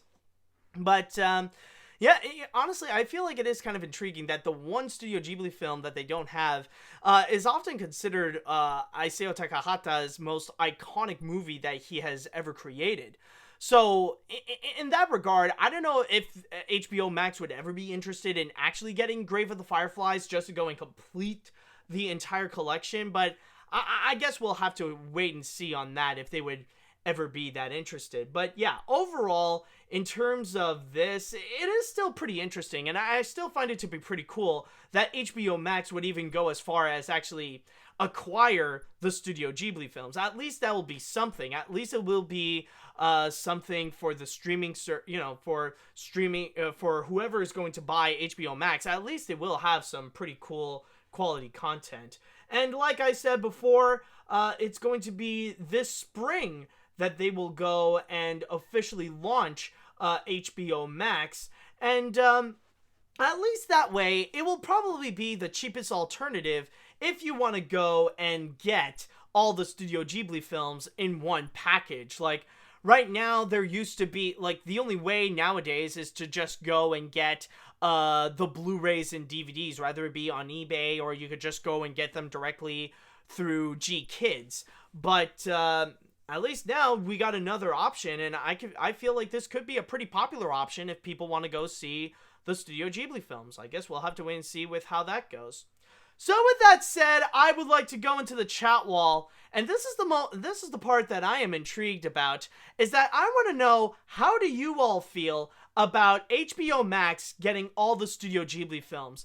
Is this going to be enough of a deal breaker for you to go and get HBO Max for you to check out all the Studio Ghibli films? Do you still consider it a pass on it? Would you not be interested? I really want to know what you all think about this, and the big question is, are you going to get HBO Max now that they have the Studio Ghibli films? Let me know what you think on that. Alright, let's see if there are some people that would actually get it. Okay. Let's see. Okay, I can't believe that the Studio Ghibli films and the entire Sesame Street run of 4,000 plus episodes over 50 plus year history are really being broadcasted on HBO Max. This is incredible, but I'm more invested in Disney Plus due to the cost of the streaming service. Have you heard how much HBO Max will cost compared with Plus? Honestly, no, I didn't hear it. I think someone mentioned that it's going to be $15 a month. And I know that Disney Plus is going to be cheaper. It's like somewhere like $8 a month. I don't know. It does seem pretty expensive for a streaming service, especially like in the future when there's going to be like several streaming services happening. So I don't know. It is going to be a bit of a shock. So I guess that's also a major factor to play on, is the fact that, yeah, it is going to be pricey for a streaming service that they're going to do $15 a month. Let's see now. Let's see. Oh, yeah.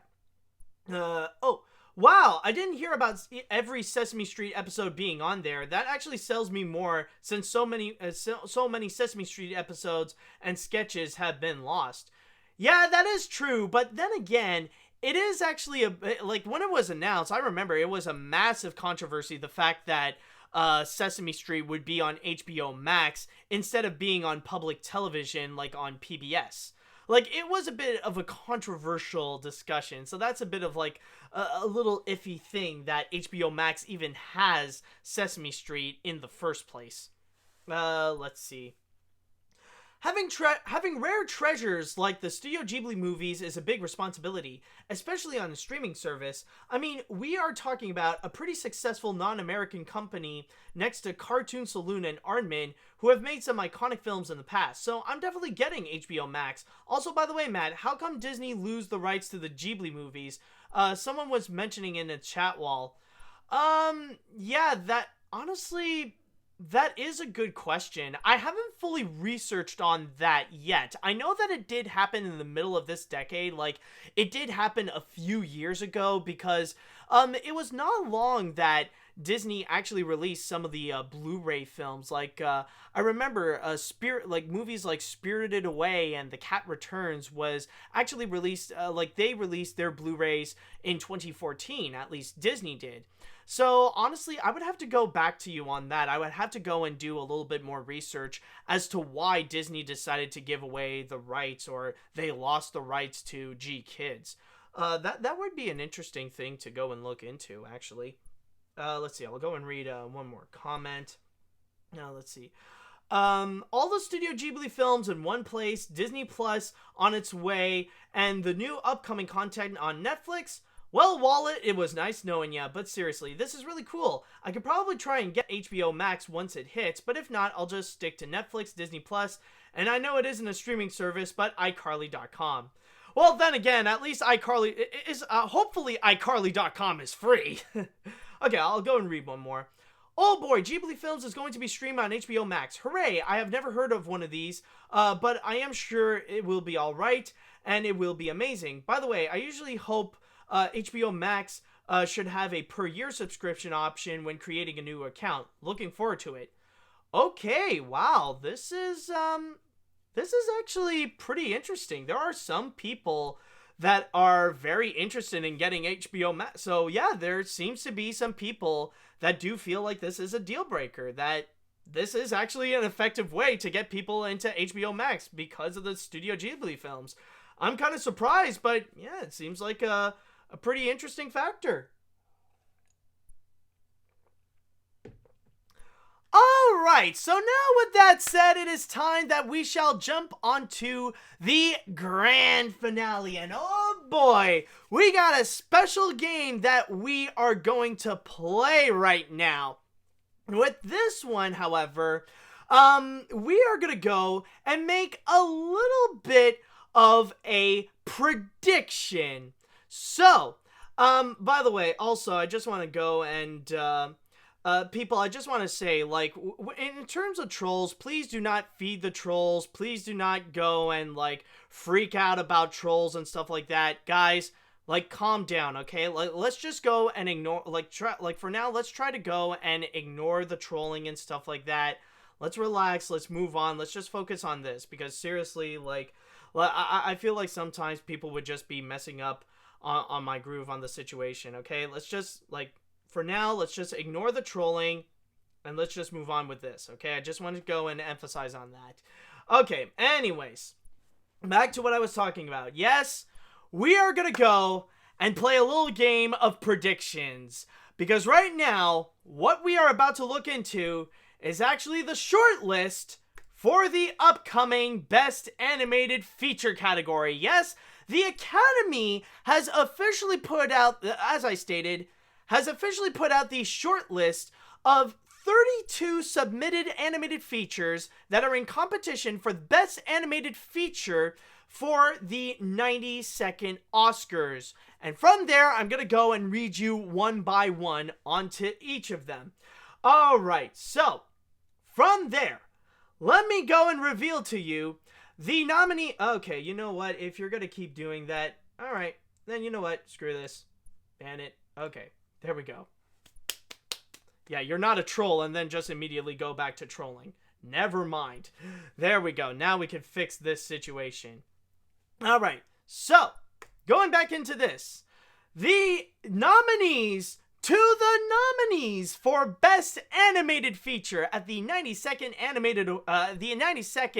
Academy Awards are Abominable, The Addams Family, The Angry Birds Movie 2, Another Day of Life, Away, Brunuel in the Labyrinth of Turtles, Children of the Sea, De Lily in Paris, Frozen 2, Funan, Gendy Tartakovsky's Primal, Tales of Savagery, How to Train Your Dragon, The Hidden World, I Lost My Body, Klaus, The Last Fiction, The Lego Movie 2, the second part, Marona's Fantastic Tale, Missing Link, Niza, Okozin, Pachamama, Promare, Rezo, The Secret Life of Pets 2, Spies in Disguise, The Swallows of Kabul, This Magnificent Cake, The Tower, Toy Story 4, Upin and Ipin, The Lone Gibbon Chris, Weathering With You, and finally, White Snake. Alright, folks, this is the entire list.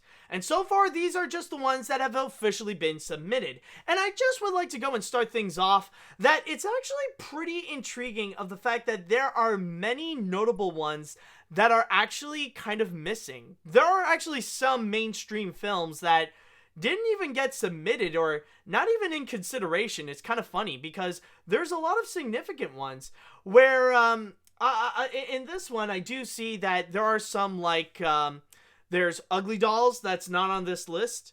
There's Wonder Park that's not on this list.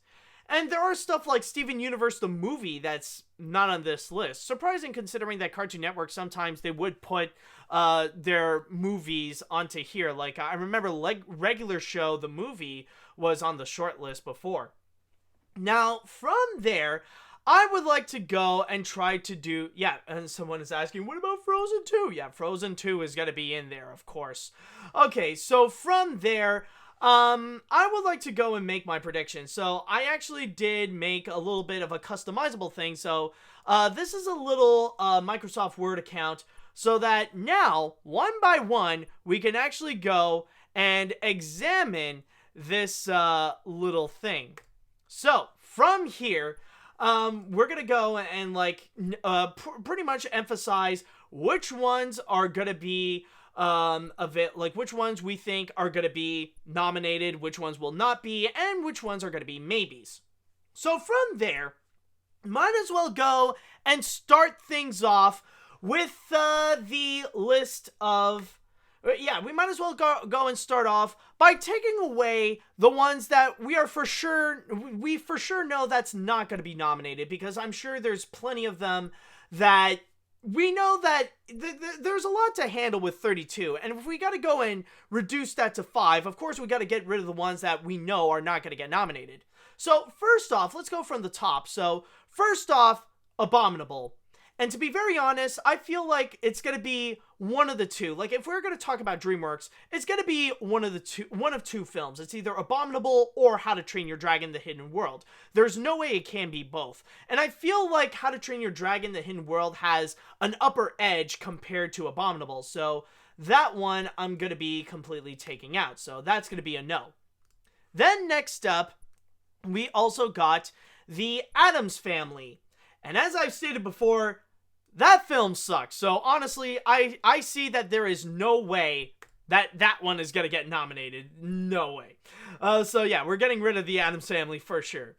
But then we got the Angry Birds movie 2. And I think with this one, I'm just going to go and immediately be straightforward to just get rid of some of these sequel movies, because there's a lot of these films that the original didn't get nominated, so there's no way that the sequel is even going to get a nomination. So that's why I'm pretty much going to be getting rid of the Angry Birds movie 2, I'm getting rid of the Secret Life of Pets 2, and of course I'm getting rid of the Lego movie 2. And I mean, we're at the point that, of course, the original Lego movie didn't get nominated, and neither did the spin-off films like the Lego Batman movie, even though that one should have gotten nominated, and also the Lego Ninjago movie. So I think at this point, there's no way the second part is gonna get a nomination at all. Alright, so with that out of the way, I'm gonna go and also remove another. Now, this is gonna be a big list of some of the ones that I'm gonna be taking out.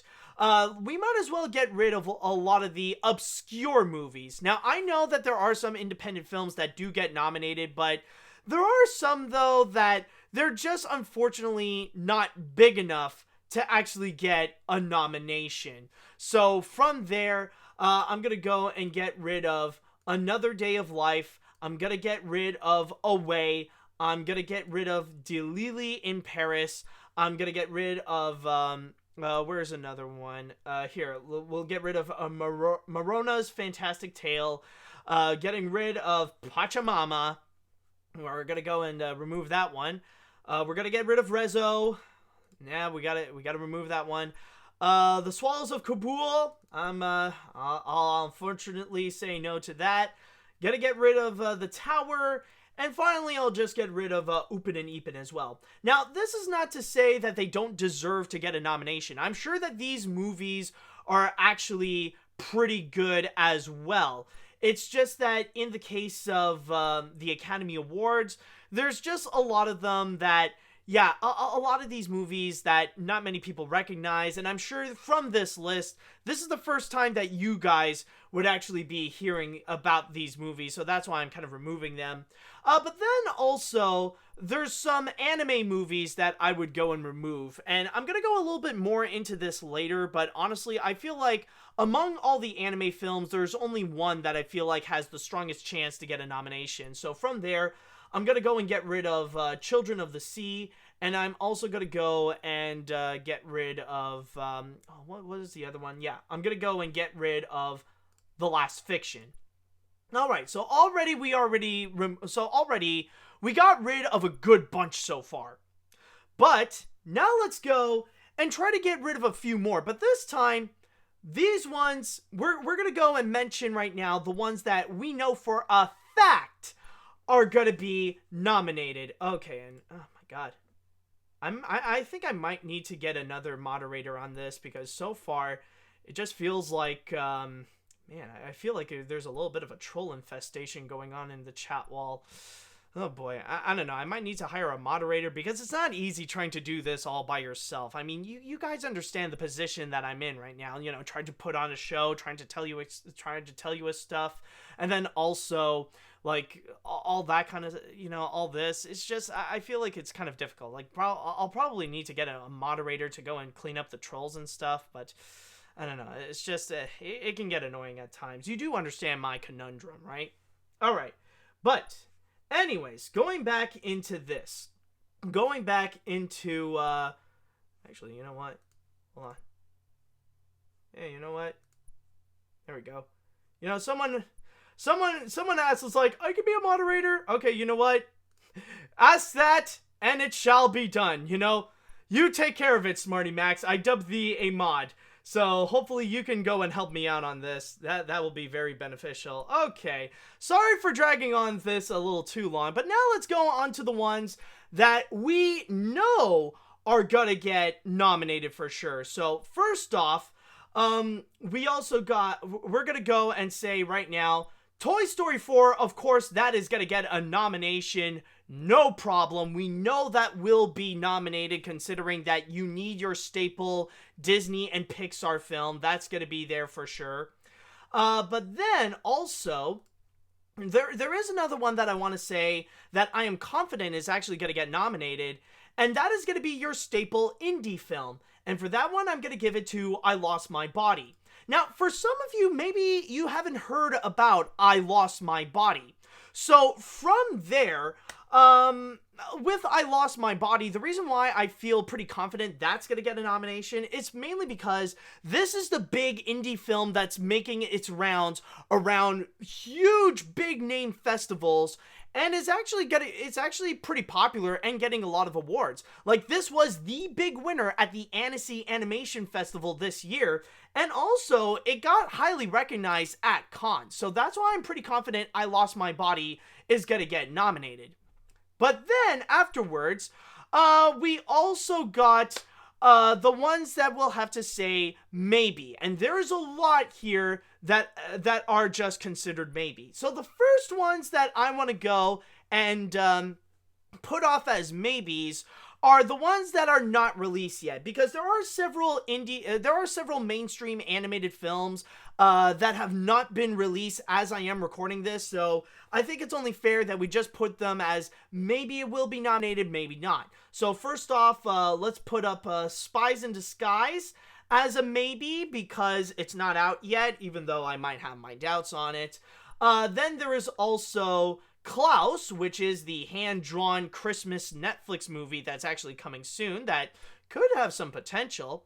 And then there is also Frozen 2. But honestly, with Frozen 2, this is something I want to ask the chat wall. Guys, do you think I should put maybe on Frozen 2, or should I say yes? Like, should I immediately put the green on Frozen 2 because there's a very strong chance that it will get nominated? What do you think? Do you guys think I should? So, what do you think? Let me know. Do you think I should? Okay, there's a lot of... Okay, so I see a lot, some maybes, I see a lot... Okay, so there is a lot of yeses, and even though it's not out yet...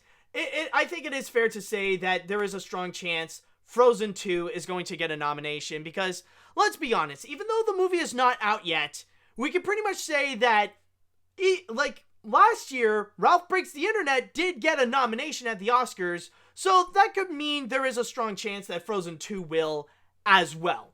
So I think that is fair. So, at least it is fair. So, we'll see how it is. Alright, so... going from there, actually, there is one more thing that I do want to mention, and this is actually the most interesting of the bunch, the one that a lot of people seem to talk about the most. One thing that I forgot to mention about is actually regarding Genndy Tartakovsky's Primal Tales of Savagery. Now, some of you might be thinking, wait, isn't Primal that new series that's on Adult Swim? Well, yes, because funny enough, they're doing something very interesting here because Tales of Savagery is actually the first 5 episodes combined into one in order to make a feature-length film. And it's a pretty interesting move with what they are doing here, but I'm just gonna say right now, to be very honest... Oh, great. Oh, wait. Oh, no, wait a minute. I just realized...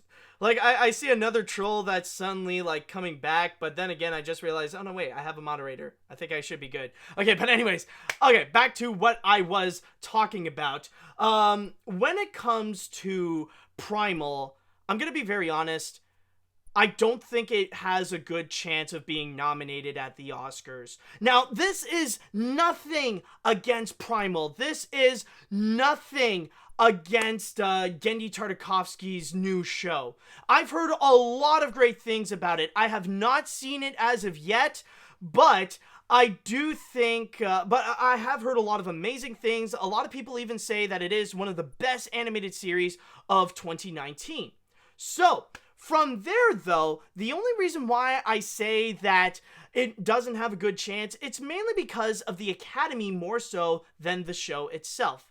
Maybe it would have, maybe the show itself is good enough to be, an Oscar contender. But the thing is that with the Academy, they don't really care about animated TV shows, especially when it comes to the Best Animated Feature category. Because, yeah, sure, in the past, maybe they have recognized them before, especially with South Park, which got nominated for Best Song for Blame Canada. But for the Best Animated Feature category, I don't think we've ever seen a movie based on an animated series ever get nominated for Best Animated Feature. Yeah, we have seen stuff well, actually, no, we haven't.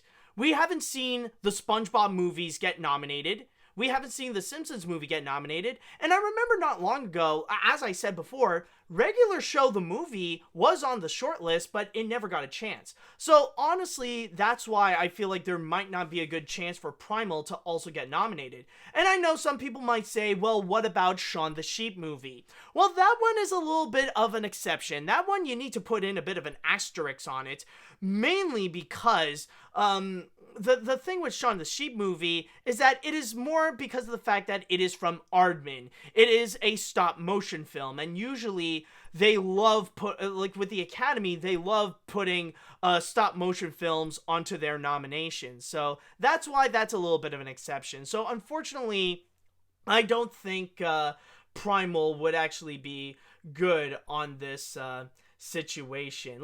I could be wrong, maybe it could get a nomination. It is a very unique addition onto the shortlist, but honestly, I don't know. But then, well, let's go back into some of the maybes, and let's get on to some of the mainstream films, because we do have a couple of them right over here. First off, How to Train Your Dragon: The Hidden World. Of course, The other two, How to Train Your Dragon, the predecessors, they have gotten a nomination. This one is supposed to be like the grand finale of How to Train Your Dragon, even though we do have an upcoming epilogue with the Christmas special. But I do feel like there is a possibility. I feel like this is going to be one of those extra mainstream ones that it's like it's either going to be How to Train Your Dragon or Klaus that could get a nomination. And then there is also Missing Link, which I would put that as a maybe as well. And the reason why I put that as a maybe is because technically, yes, it is a stop motion Leica films. And so far, all the previous Leica films did get an Oscar nomination. Even something like the Box Trolls. Like, that got a nomination too. However, with Missing Link, the reason why I doubt this is mainly because lately, the Academy isn't as lenient as before in terms of always nominating stop motion films. Like, they're not always gonna go and immediately give it to them just because. And the living proof of that is actually last year with Early Man. You might remember Early Man last year, the latest Aardman movie by Nick Park. Back then, like, it was a movie that quickly came and went, but surprisingly enough, unlike the other Aardman films like Wallace and Gromit, Curse of the Were-Rabbit, Chicken Run. Chicken Run was before the nomination even existed. Before Wallace and Gromit, before the Pirates, before Shaun the Sheep, before Shaun the Sheep, like, they would get a nomination, but not Early Man. So I feel like there could be a chance that Missing Link might end up being a little bit similar to what happened with Early Man, that the Academy is just going to go and skip that one entirely. Who knows? Maybe I could be wrong, but I feel like it could be like there would be one spot that's going to be open to that one mainstream animated film that's not from Disney, that's either going to go to either How to Train Your Dragon, Klaus, or Missing Link. So we'll have to see. But then there is also another unique one that I gotta say, maybe as well, and that's Niza. Now, some of you might not know what Niza is. It's actually a Chinese animated feature, and I know that technically I should have thrown it among, like, with some of the obscure ones, like Another Life or Away or Delili in Paris and stuff like that. But the reason why I say that it could be a maybe, it's honestly because, and this is a bit of a shocker, Niza is actually one of the most successful movies of the year. It's crazy. Like, it is just a Chinese animated film, but if you look in Box Office Mojo, it's actually among the top 10 highest grossing films of the year, making a total of $700 million. And if it got really powerful at the box office, then I'm sure it could probably grab some attention at the Oscars, where they could go and nominate Niza as well. Like, that wouldn't really surprise me. It could be like a bit of an unexpected twist. You never know if that could actually happen as well. So that's why I'm putting it as a maybe. So we'll just have to see on that. Then afterwards, there is also another one, and this is something that I want to go and return to, is actually regarding the factor of anime movies. Now, I've already taken out stuff like Children of the Sea and The Last Fiction because of the fact that they are anime movies, and anime movies are actually pretty rare to get an Oscar nomination if they're not from Studio Ghibli. However, we are seeing a little bit of a change, especially coming from last year when Mirai actually got a nomination, opening the door to other prominent anime movies actually getting a nomination. And that's why I think among all of them, it's gonna be honestly, Weathering with You. I feel like it could have a strong chance to actually get nominated, because with Weathering with You, that's another big name indie animated feature that's making its rounds in the festivals, much like I Lost My Body, especially with the fact that this is coming from the same people that brought us one of the biggest animes of all time, Your Name. So that's why I'm putting Weathering with You as a maybe, because I feel like that one could also have a strong chance. Now, as for the rest of them, I'm also going to give them a maybe as well, mainly because of the fact that these are all G Kids movies. Now, these movies, like, they may be obscure, but the fact that they are associated with G Kids, it gives them a bit of a step up to get a nomination at the Oscars, because most of the movies nowadays, most of the independent films that are nominated for Best Animated Feature nowadays are actually released by G Kids, or distributed by G Kids. So that's why I'm putting a maybe onto Buñuel and the Labyrinth of Turtles. I'm putting a maybe on Funan. I'm putting a maybe on Okozin. I'm putting a maybe on Premiere. I'm putting a maybe on this Magnificent Cake. And I'm putting a maybe onto White Snake. So, with all that, that's currently my predictions in terms of, like, what are the maybes, which ones will get nominated, and which ones won't be. Those are the ones that I'll have to figure out, like, a bit of the mix of which one is going to be which. But the big question is, though, what is going to be my prediction of the nominations at the end? Like, in January, it's going to be in January that they're going to go and reveal the big nominees. Which ones do I think are going to be nominated? Well, if I have to make my prediction, guessing on the eliminations that we have done and the maybes, if I have to go and pick my 5, I would say Frozen 2, I Lost My Body, How to Train Your Dragon: The Hidden World, Toy Story 4, and Weathering With You. Those are going to be my 5 guesses onto the nominations. And by the way, and this is something that I should have said at the beginning, I just lost my train of thought of that, but I just want to put this out there, that what I have done here is just a prediction. This is all just based on my opinion. Don't take this as fact. Don't take this as, like, the real deal, that this is going to be the future of what's going to be happening. Like, keep in mind, I could be entirely wrong on this, and maybe some of the stuff that I've put on the red might end up getting nominated. So, I just want to say, like, take this as a grain of salt, and keep in mind that all this is based on my opinion. So, just keep in mind. I could be wrong on this, but we'll see. So that's the big thing that I want to go and emphasize on the nominations. So all I can say at this point is just best of luck to the people, to the animated films, and we'll see in January on which ones will be nominated. All right, so with that said, I would like to know from the chat wall, what are your thoughts on the shortlist? And also, especially, if you have your own predictions of which 5 animated features will be nominated at the Oscars, let me know what you think right now. So, let's see. What do you think are going to be nominated? Let me, tell me your predictions right now. Say what you think. All right. Let's see now. If I'm going to get, well, okay, you don't have to guess immediately who's going to be the winner right now. Like, we're just guessing the nominations. You don't have to put that much pressure on yourself. You think they might not have Toy Story 4 or Frozen 2 win the animated feature at the Oscar because they don't want the same animated franchise to win the same award. P.S. You think Detective Pikachu will get Best Visual Effects?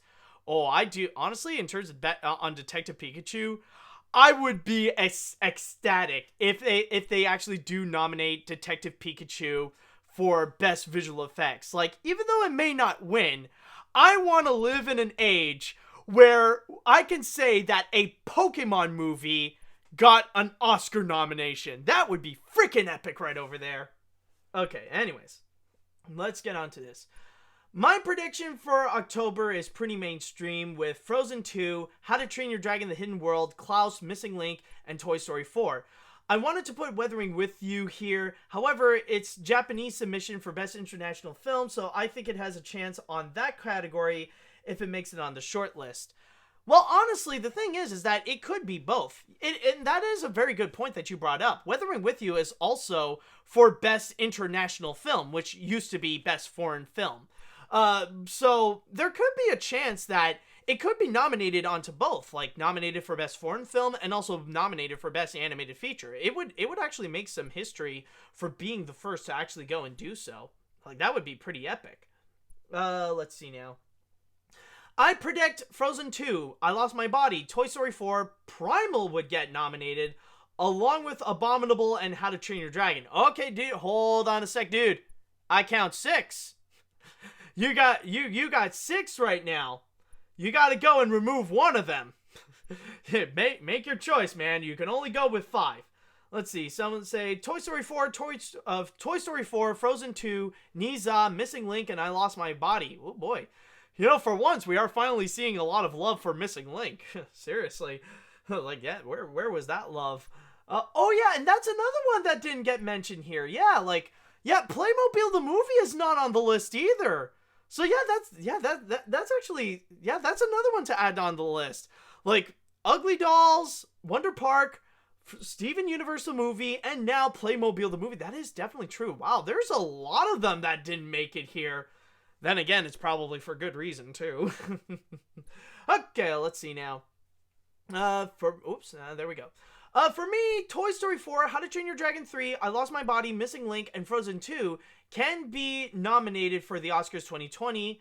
And, yeah, okay, so that's nice. Let's see now. Where else do we got? Did I say that? Oh, yeah, I think I read you. If I have to give some predictions and hopes, I hope that Missing Link is nominated because it's one of the rare movies in 2019. Frozen 2, that's definitely a high chance. How to Train Your Dragon 3, again, definitely a high chance. So out of these movies, I want Missing Link to be nominated because after Coraline, Laika seriously needs some more mainstream attention. Yeah, I could end off like Early Man, but keep in mind that the company isn't appreciated enough for their hard work of their movies. Honestly, yeah, got that right. I'll go read one more actually. Frozen 2, Toy Story 4, Missing Link, How to Train Your Dragon 3, Farmageddon as a possibility.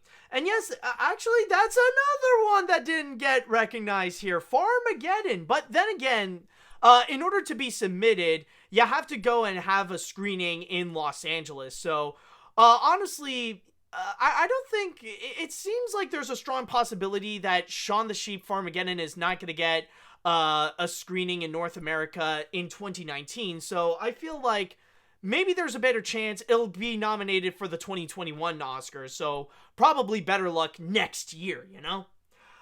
So let's see. We also got... so finally, a decision has been made. Wait, 1, 2, 3, 4, 5. Okay. Frozen 2, I Lost My Body, Toy Story 4, Niza, and Klaus. Okay. Oh boy. So yeah, alright, so maybe we're right, maybe we're wrong. We'll have to wait and see, and we will wait for 2020. I believe it stated a specific date. Yes, the nominations will be announced on January 13th, 2020, while on February 9th, it will be the big Oscars. Yes, it's going to be on early February this time in 2020. So mark your calendars onto that. All right, so with that said, though, that's going to be it for this episode of AniMat's Crazy Cartoon Cast. I do apologize for the interruptions because of the trolling in the chat wall. I'll be sure, like, maybe I'll go and, by the way, people in the chat wall, I want to say right now, before you go, is there anyone else that would like to be a, moderator to go and clean up some of the troll problems?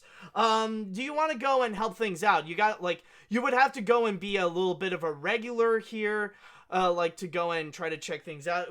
Is there anybody that want to be a volunteer to be a moderator onto this to fix up? Okay, so, alright, we do have some... Oh boy, okay, we got a lot of hands that are raised up. Let's see now. I am a moderator. Yeah, sure.